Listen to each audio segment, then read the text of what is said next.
우리 앞뒤좌우로 다시 한번 인사할까요? 인사했으면 좋겠습니다. 새해 복 많이 받으세요. 새해 복 많이 받으세요. 네. 계속해서 새해 복 많이 받기를 원합니다. 한복 보니까 진짜 이제 명절 다가오는구나. 또 이 찐눈 광창에 사람이 없어지는 걸 보고 명절이구나 라는 생각이 듭니다. 자, 오늘 말씀 읽고 말씀 붙들고 또 기도하겠습니다. 오늘 함께 보실 말씀은 신명기 17장 18절 한 절 말씀인데요. 우리 18절, 19절 두 절을 읽도록 하겠습니다. 신명기 17장 18절과 19절 우리 함께 말씀을 읽겠습니다. 그가 왕위에 오르거든 이 율법서의 등사본을 레위 사람 제사장 앞에서 책에 기록하여 평생에 자기 옆에 두고 읽어 그의 하나님 여호와 경외하기를 배우며 이 율법의 모든 말과 이 규례를 지켜 행할 것이라. 아멘.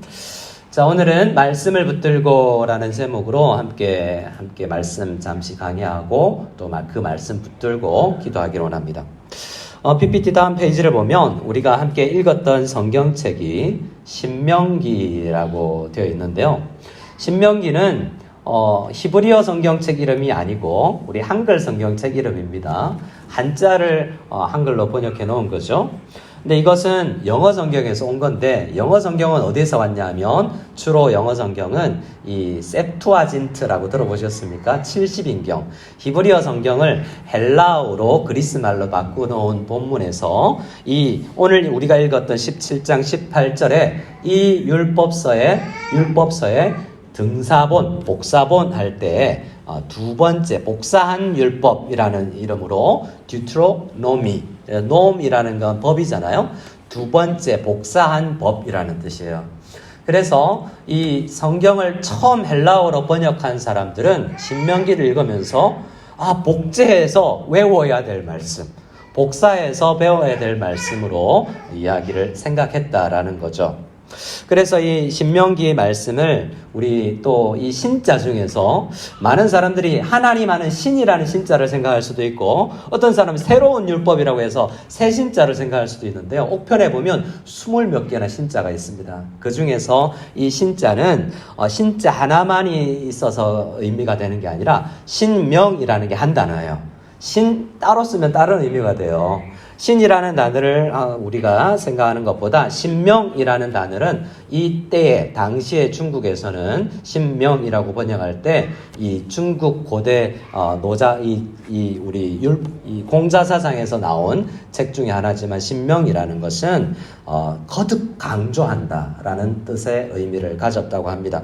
우리가 그래서 신신당부할 때 그 신자가 이 신자죠. 다시 한번 거듭해서 강조해야 될 것이라는 것이죠. 뭘 그렇게 모세는 그렇게 거듭해서 강조할까라고 생각해 보면 신명기에 기록된 상황이 어떻습니까?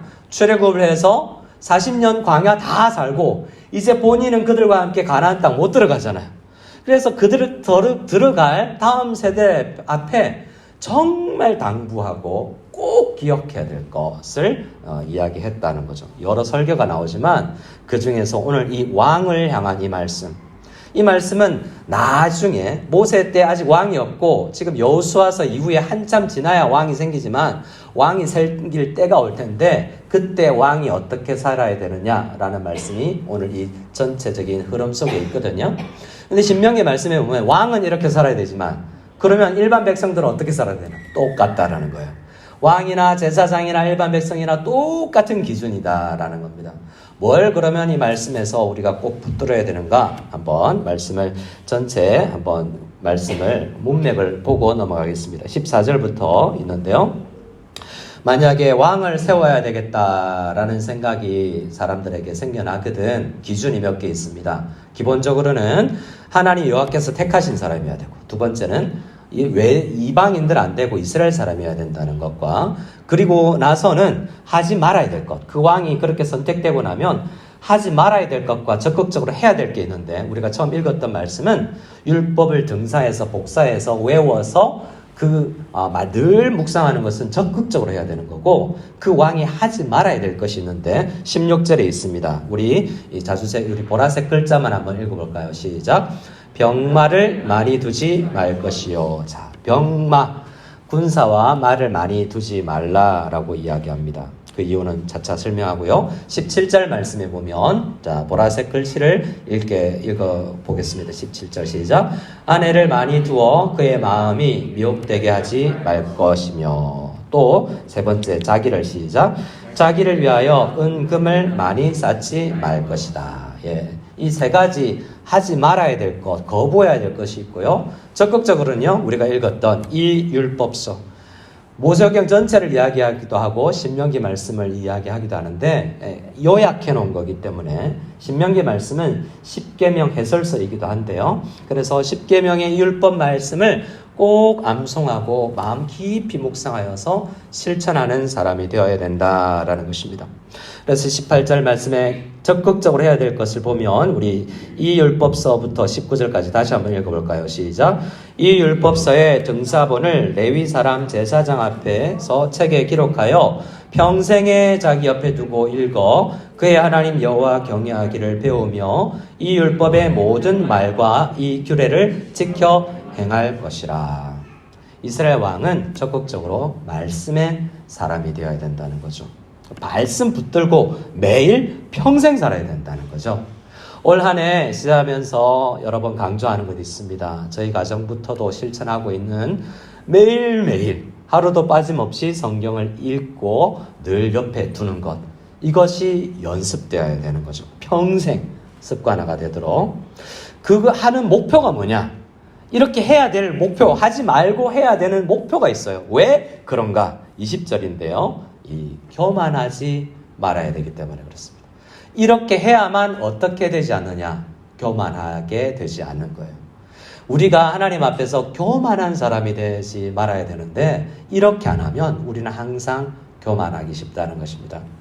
20절 말씀을 같이 한번 읽어볼까요? 시작. 그리하면 그의 마음이 그의 형제 위에 교만하지 아니하고 이 명령에서 떠나 좌로나 우로나 치우치지 아니하리니 이스라엘 중에서 그와 그의 자손이 왕위에 있는 날이 장구하리라. 우리는 얼마나 교만해지기 쉬운지 모세 스스로가 깨달았기 때문에 이 말씀을 주고 있습니다. 가나안 땅에 들어가면 다음 세대가 정말 교만해지기 쉬운 상황이 될 거라는 거예요. 왕뿐만 아니라 모든 사람들이요. 교만하다는 것은 위로 안 보고 아래만 보는 거래요. 위에 하나님이 계신 것을 인정해야 되는데 밑으로만 보는 거죠. 항상 내 밑으로 본다는 건 내가 제일 잘났고, 부모님이든 우리 아이들이 청소년 시기에 부모님 내가 왜 그래야 되지? 이런 마음이, 순종에 대한 마음이 생겨나지 않는 경우가 많아요. 내가 맞다라는 생각이기 때문에 그렇죠. 교회 공동체 안이든 언제나 우리는 위를 보지 않고 아래를 보고 자기가 옳다라고 생각하기 쉬운 존재라는 것입니다. 그것을 이제 예레미야 선지자가 경험하고 나서, 그 땅 안에 들어와 보고 나서 경험하고 나서 이렇게 고백하는 말씀이 있는데요. 우리 함께 읽어보기로 원합니다. 예레미야서 9장 23절입니다. 같이 읽겠습니다.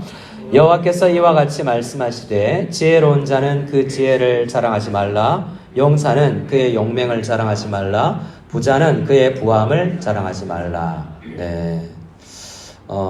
우리 집사님들 중에 집에 지혜가 있는 사람 있죠? 자랑하지 마시기 바랍니다. 그런데요, 여러분, 항상 이 교만은 있다라는 걸 전제로 하는 거거든요. 그래서 오늘 이 말씀은 여러분이 2023년에 얼마나 축복을 받을지 예상을 하면서 지금 말씀을 들으셔야 돼요. 여러분은 올해 은금이 많이 쌓일 거예요. 근데 이제 일단 아멘 했죠. 근데 쌓여보세요. 그러면 교만해진다니까요. 자, 올해 여러분 자녀들의 성적이 팍팍 올라갈걸요? 믿으십니까? 여러분 자녀들이 입시할 때 막 스카이뿐만 아니라 막 아이들이 장학금 준다 그러고 막 서로 데려가려고 그러고 이런 일이 생긴다니까요. 그러면 어떻게 된다고요? 교만해진다는 거예요. 회사에 수주가 막 오더가 들어오고요. 막 공장이 날마다 돌아가야 되고요. 그런 일들이 일어날 거라는 거예요. 막 갑자기 나이는 들었는데 작년보다 이제 4자에서 5자로 바뀌고 5자에서 6자로 바뀌었는데 막 힘이 생기고 용기가 생기고 이렇게 될 거라는 거예요. 그렇게 되면 어떻게 된다요? 교만하게 된다는 겁니다. 오늘 이 예레미야는 모세가 그렇게 예언한 대로 실제로 하나님께서 많이 부어주셨던 역사를 바라보면서 우리가 참 하나님 주신 것 가지고 교만했구나라는 생각으로 이렇게 이야기합니다. 크게 세 가지를 이야기하죠. 지혜, 용맹, 부함. 결국 이 왕에게 주어지는 것도 비슷합니다. 여자를 많이 두지 말고 은금이 많이 있으며 병마를 많이 두지 말라고 할 때 이게 결국 한 세 가지 영역에 있는 거죠. 특별히 우리를 교만하게 만드는 것은 지식인데요. 고린도전서 8장 말씀에 지식은 교만하게 한다라고 이야기해요. 어떻습니까? 어떻게 교만해지냐면 교회밥을 많이 먹어도 교만해지기 쉬워요. 경험이 많이 축적되거든요. 그러면 여러분 우리 교회나 어떤 교회 생활 많이 하지 아니하는 새 가족들이나 혹은 새 신자는 하나님 주신 하나님 기준으로 깊이 생각하고 하나님 이 경우는 어떤가요? 라고 생각하는데요. 경험을 많이 해보고 내 경험이 쌓인 사람은 하나님께서 하실 일에 대한 믿음보다는 내가 가진 경험과 지식을 더 붙들게 될 가능성도 있다는 거죠. 각종 지식은 우리를 교만하게 만들 가능성이 있다는 겁니다. 그것뿐인가요? 많은 것이 그렇습니다. 자, 오늘 신명기 8장도 이 신명기가 얼마나 우리가 교만하지 말아야 될 것을 강조하는데요. 신명기 8장 말씀도 보겠습니다. 자, 11절 같이 읽어볼까요? 시작. 내가 오늘 내게 명하는 여호와의 명령과 법도와 규례를 지키지 아니하고 내 하나님 여호와를 잊어버리지 않도록 삼갈지어다. 교만하게 되는 건 뭐냐면 등을 돌려 하나님 등지고 살아가는 거예요. 하나님 안 계신 것처럼 살아가는 것이 교만한 거죠. 교만의 극치는 그래서 하나님이 이 일에는 예를 들어서 이번 주에 드릴 우리 예배 윷놀이 아니면 우리 주일학교 우리 때 이번 다음 주에 춘절 마치고 출근할 모든 일들 공부할 때 하나님 잠시 이건 내가 할게요 라는 생각을 가질 때 하나님을 등지는 거죠. 점점 그렇게 내 생각, 내 경험, 내 돈, 내 지혜, 내 힘 가지고 살아가다 보면 결국 어떻게 되냐면 무신론자가 되는 거예요. 하나님 없어도 되는 사람이 되는 거죠. 무신론자는 그래서 가장 교만한 사람이라고 할 수 있는 것입니다. 근데 왜 교만하게 되죠? 12절에 먹어서 배부르고 아름다운 집을 짓고 거주하게 되고 또 내 소와 양이 번성하여 은금이 증식되며 내 소유가 풍부하게 될 때에 마음이 어떻게 된다고요? 교만하게 되는 거죠. 자, 그래서 오늘 저는 기도하면서 여러분 올해 복을 많이 받으실 텐데 조금 전에 말씀드린 것처럼 미리 예방주사를 접종받아야 되는 것입니다. 올해 하나님께서 많은 복을 부어주실 때 은금이 풍성해지고 아름다운 집에 살게 되고 소와 양이 번성할 때 이렇게 될 때 교만해지지 아니하는 여러분 되시기 바랍니다. 반대로 교만해지지 않기 위해서는 여호와 하나님을 잊어버리지 않고 날마다 하나님을 기억해야 되는 거예요. 어떻게 해야 됩니까? 그분의 말씀을 늘 읽어야 되는 거죠. 시편 33편에 이렇게 이야기합니다. 시편 33편 제가 읽어드립니다. 많은 군대로 구원을 얻은 왕이 없으며 용사가 힘이 세어도 스스로 구원하지 못하는도다. 구원하는 데는 군마는 헛되며 군대가 많다 하여도 능히 구하지 못하는도다. 우리는 돈으로 말도 살 수 있고요. 무기도 살 수 있고요. 군인들도 용병도 살 수 있어요. 하지만 승리하지는 못한다는 거예요. 왜요? 하나님께서 승리를 안 주시니까. 우리는 돈으로 많은 것들을 할 수 있고 우리가 가진 지혜로 많은 것들을 할 수 있다고 생각하지만 그것으로 이길 수는 없다라는 것입니다. 20절 대신 뭘 해야 되냐? 20절 말씀을 같이 읽을까요? 20절 21절 시작. 우리 영혼이 여호와를 바라며 그는 우리의 도움과 방패시로다. 우리 마음이 그를 즐거워하며 우리가 그의 성호를 의지하였기 때문이로다. 아멘. 야고보서 사도 신약의 지혜서라고 할 수 있는 이 야고보서를 쓴 야고보 사도는 여러분 출장 다닐 때 며칠 몇 년 출장 다니면서 돈 벌 계획하죠? 그렇게 살면 교만해집니다. 어떤 일을 하더라도 하나님께서 함께 해주시기를 출근하기 전에 아침을 시작하기 전에 말씀 붙들고 하루를 시작하지 않으면 교만해지기 쉽습니다. 라는 이야기를 야고보 사도는 이야기하고 있습니다. 베드로 사도는 뭐라고 이야기하느냐? 우리 마지막 성경 구절 한 구절 읽겠습니다. 우리 베드로전서 5장입니다. 베드로전서 5장 6절 같이 읽겠습니다. 시작. 그러므로 하나님의 능하신 손 아래에서 겸손하라. 때가 되면 너희를 높이시리라. 자, 우리가 겸손해야 되고 반대로 교만하지 말아야 되는데요. 우리가 가진 교만 중에 하나가 염려입니다. 뭐라고요? 염려. 염려는 이거 안 되면 어떻게 생각하면서 뭔가 미래에 내 힘으로 뭔가 안 된다라는 생각이 있을 때 염려하거든요. 내 힘으로 안 된다라는 생각에서 믿음하고 비슷한데요. 근데 하나님 빠진 내 힘으로 안 된다예요. 내 힘으로 안 되면다고 미래가, 여러분 공부가, 미래가, 진학이, 일이 내 힘으로 안 되기 때문에 염려하잖아요. 근데 그게 뭘 더해야 돼요? 하나님을 더해야 됩니다. 내 힘으로 안 되는 거 맞죠? 하지만 하나님의 능력으로 하나님의 손으로 된다라는 생각을 해야만 염려가 안 되는 것입니다. 그래서 염려는 교만한 거예요. 하나님 없이 미래를 걱정했기 때문이죠. 그래서 이 밤에 우리가 하나님 앞에 실제로 제가 많이 부어주실 것입니다 라고 했지만 하나님은 때로는 잠시 거두어 가시면서 우리를 훈련시키시고 많이 주시면서 훈련시키시는데 있든지 없든지 항상 그 일에 하나님을 더하여서 하나님 말씀 안에서 겸손히 우리가 밑을 내다볼 때 하나님을 바라보고 밑을 내다보면서 우리가 다른 사람들도 겸손히 섬길 수 있는 저희들이 다 될 수 있기를 원합니다. 우리 6절 7절 다시 한번 읽고 우리 함께 기도하겠습니다. 베드로전서 5장 6절 7절입니다. 시작. 그러므로 하나님의 능하신 손 아래에서 겸손하라. 때가 되면 너희를 높이시리라. 너희 염려를 다 주께 맡기라. 이는 그가 너희를 돌보심이라.